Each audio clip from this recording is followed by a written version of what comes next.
Mga kababayan, patuloy po nating minomonitor ang low pressure area na nagbabanta na rin pong pumasok sa loob ng ating Philippine Area of Responsibility sa mga susunod po na mga oras o mga araw. Sa pagiging unlikely, ito po ay naging low chance na ang category para ma-develop bilang isang tropical depression o mahinang bagyo.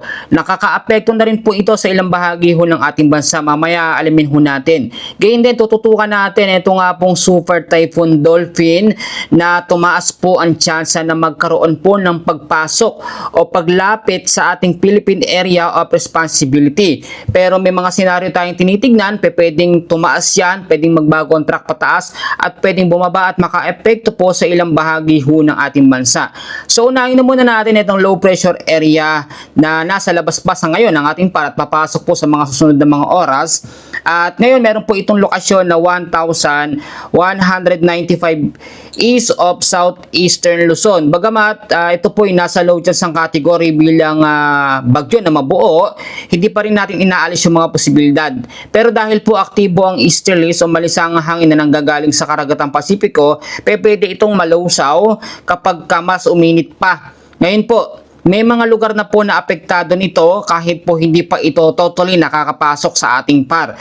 Apektado po o nagdudulot na ng mga pag-uulan ito pong low pressure area sa ilang bahagi ho ng Bicol region, sa parte po ng Eastern Visayas, Central Visayas, Negros, Panay Island, Masbate, Romblon, Northern Mindanao at Eastern Mindanao. Lahat po ng mga lugar na binanggit ko, lalo na po yung mga low-lying areas, mag-ingat po sa banta ng mga pag-uulan. At kung mapapansin nyo, sa ilang bahagi ho ng Luzon, lalo na po sa Metro Manila, mailinsangan at mainit na panahon po ang nararanasan sa mga lugar po na yan. Pero ito po, dahil po sa easterlies yan. Magandang hapon po dito sa ilang bahagi ng Luzon, parte ng Eastern Visayas at Mindanao ay mataas naman po ang tsansa ng mga localized thunderstorms. Ang local thunderstorms natin, madalas yan sa hapon po nagpapaulan. So balikan natin yan at alamin natin kung madedevelop ba ito bilang tropical depression o mahinang bagyo. Ito naman pong Super Typhoon na Dolphin, bagamat ito po ay nasa category 5, pag sinabi ho natin na category 5, tumataglay na po ito ng hangin na 185 kilometers per hour pataas.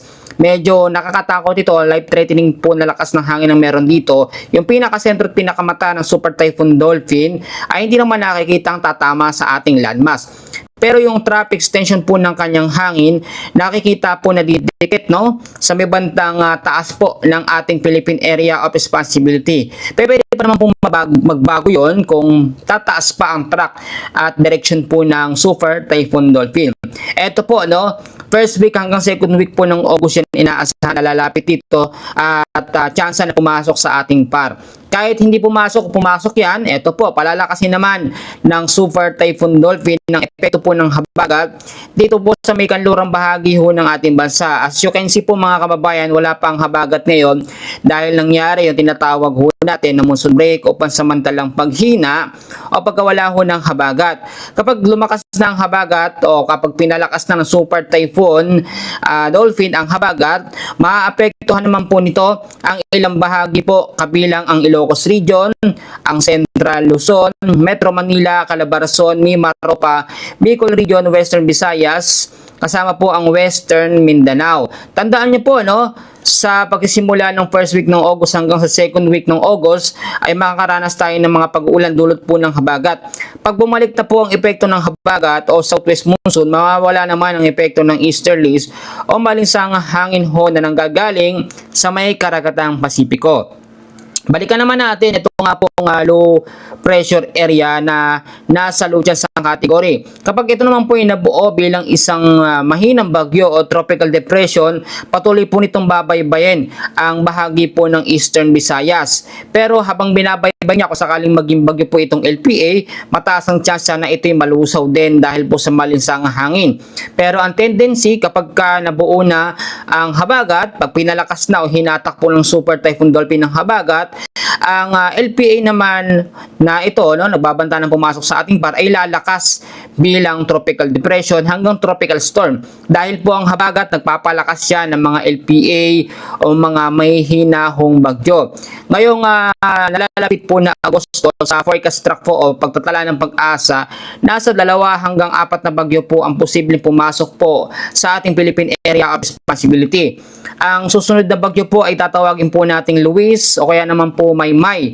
Ito po, no, pwedeng tawagin Luis ito o bagyong Maymay, depende kung maunang mabuo itong LPA bilang bagyo. Pag ito yung nabuo, tatawagin bagyong Luis. At kapag ito namang super typhoon ay pumasok sa ating patatawagin naman po itong bagyong Maymay. Tandaan nyo pong mabuti sa ganitong sitwasyon, mainit man yung panahon na nararanasan ngayon sa ilang bahagi po ng Metro Manila, ilang bahagi ng Central Luzon, Northern Luzon, hindi ibig sabihin wala tayong sama ng panahon o panibagong banta ng bagyo na minomonitor. Noong nakaraan ko pa sinasabi na meron tayong super typhoon, hindi naman talaga nasa loob sa ngayon ng PAR, no, ng ating Philippine Area of Responsibility, nasa labas. Pero yung direction ho kasi niya, yung radius niya, lawak, ay masyadong malayo at talagang kung titignan niya yung super typhoon Dolphin ay halos kasing laki ng ating bansang Pilipinas. Baka maguluhan kayo ha, yung Dolphin po na pangalan nitong bagyo na yan, international name po niya yan. Kapag yan ay nakapasok sa PAR, tatawagin pong bagyong Luis o kaya naman po bagyong Maymay.